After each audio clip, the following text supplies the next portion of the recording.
as Assetto Corsa EVO Early Access is almost here, just a couple of more days on January 16th.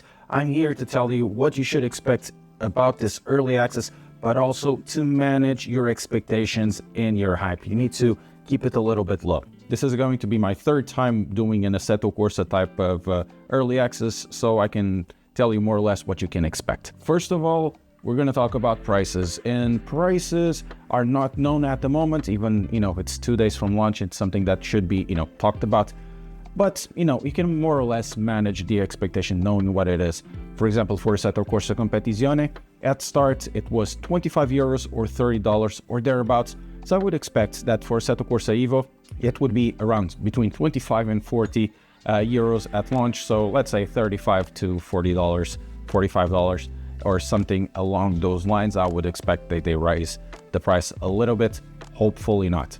And we also need to talk about content. At content launch, there's going to be 20 cars and 4 tracks. There'll be a mix of cars that will have a couple of race cars with the M2 CS. There's going to be also a Porsche Cup, Porsche 992 GT3 Cup, and I believe one of those Ferrari challenges as well, the 488. There's going to be a few tracks that we already know of, Brands Hatch, Imola, there's going to be, I believe, Bathurst and also Suzuka. And, in terms of content, compared to the other launches, for example, in Assetto Corsa first launch, early access, there was one track, which was Magione with a Lotus Exige, and with Assetto Corsa Competizione, I believe, was the Lamborghini GT3 with Nürburgring. So we have a little more content to play about. Kunos has a very specific way to do their early access. They do it in a targeted date, and then you do a content ladder with features to be released, and you more or less understand when features are going to be released.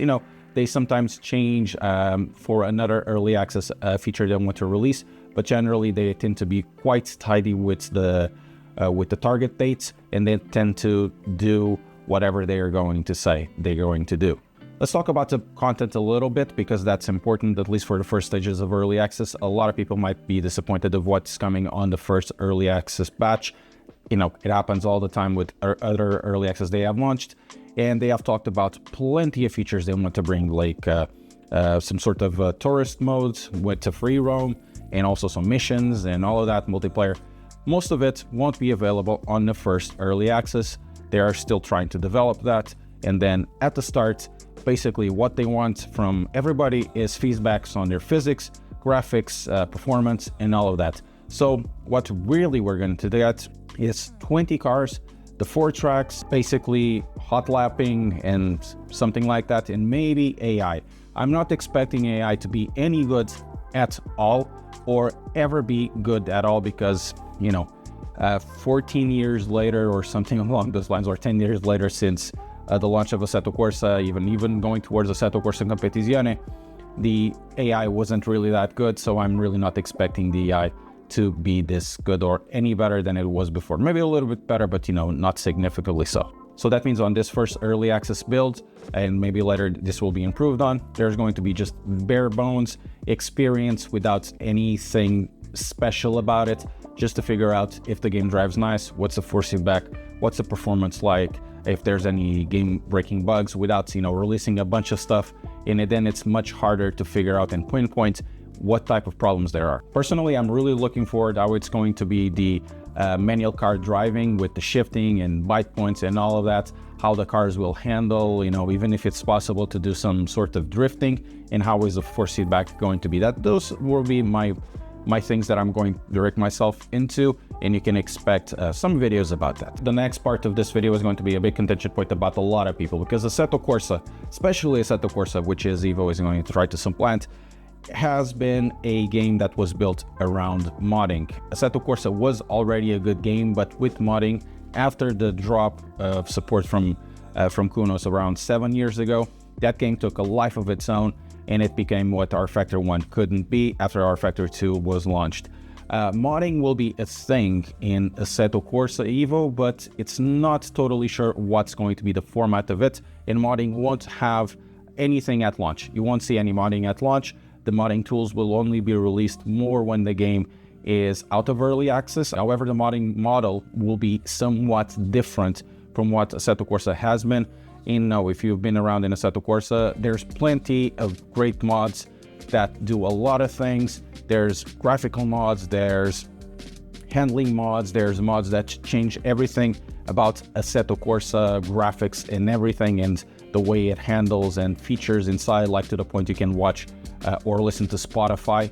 It's very interesting, but there's also another part of the modding that's part of the community also centers themselves to, which is something of contention for a lot of developers. In this case would be RIP mods coming into Assetto Corsa EVO, or into Assetto Corsa in this case. But for Kunos, this is something they're trying to avoid, or seems they're trying to avoid, and they're trying to do some sort of system in between having a free-for-all for what we have in Assetto Corsa and what is going to be in Assetto Corsa EVO. So this is a really important thing to say, and it's probably going to model how this is going to go forward, especially for a lot of developer teams in Assetto Corsa, or even for those of you who rely on this type of content to do your own stuff. But we have to remember that these types of models create a lot of hot waters for developers, because I wouldn't be surprised that the licensing costs would go up because these things exist.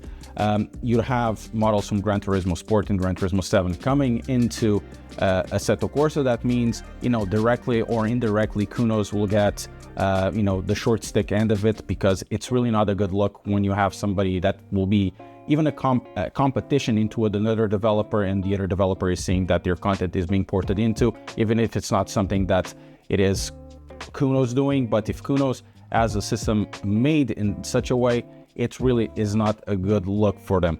And I wouldn't be surprised that the cost of licensing directly or indirectly would go up because of it, because if the type of content that appears there is unlicensed, companies that own these type of licenses would see their value going down, so they want some sort of recouping of that by increasing the prices. Of course, this is speculation. And then on the other side, at our end, we end up paying more for the game, because licensing goes up. That means the cost to us also goes up. Because of all of this, and with the free-for-all nature, and also my part of the speculation, I wouldn't be surprised that the modding will take more to be launched. So Kunos has a model for modding that they more or less can control a little bit better. If something illegal happens, for example, in Nexus mods, that can be taken off. I wouldn't be surprised they launch some sort of system that is going to be like that. But of course, we don't know how modding is going to be. If it's going to be a free-for-all as before, maybe it's going to be good for some of you. If it's going to be different, things will have to adapt sooner or later. Even if you say at the start, I'm not going to have Assetto Corsa EVO ever, maybe in a few years things will change, or it will be more streamlined to a point you say, okay, now it's worthwhile getting it at a cheaper cost, because most of my needs are fulfilled with this. Now, my last point is about the criticisms that EVO has been getting, even though the game isn't out, because of what Assetto Corsa EVO and Kunos wants to do with this title, and it's namely about the gameplay model, or the gameplay loop, if you want to say it. A lot of people are saying, oh, wanting to be doing licensing, I don't have time for this, I don't want any licenses, I just want to drive a car, I don't want to do any missions or anything like that. A lot of people don't like that, and it's totally fine.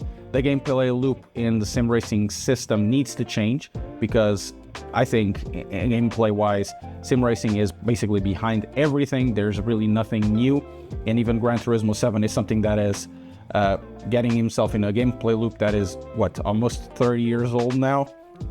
And even so, most of sim racing wasn't able to copy something that is already stale, and now Kunos is trying to bring something like that into the sim racing world, which I think is a good thing. Still thinking of that, even though if you don't want to partake about the missions or the free roam or anything like that, you don't want anything social, in the future, or even now, we can do whatever Assetto Corsa is doing already with Assetto Corsa EVO, or is going to be doing from the 16th, which is basically pick up a car, pick up a track, and race against the AI, or do absolutely nothing, or do whatever you want, because you'll be able to do that in EVO just like you did before. There will be renting of cars, but it's just going to add a name to something of like picking up a car and going to a track. It'll be as simple as that, or should be as simple as that, as Marco Massaruto have said. And if you want to get into more the gaming part of changing the parts of the car, I'm not sure how deep that is going to be. you can also do that, and you can also have what is the EVO on Assetto Corsa EVO. Long story short, don't expect much from this early access besides a lot of bugs, maybe handling that might be a little bit better, some graphics, some performance issues, and basically with all of Assetto Corsa, the game is really only the game in about when it's launched, but in 2 updates. Let me know in the comments below what you're expecting of Assetto Corsa EVO, and all the criticisms you already have for it, or things you're waiting for it, or things you're not liking seeing from it. Tell us in the comments below. Don't forget to press like and subscribe, and I will be having much more content about Assetto Corsa EVO really soon.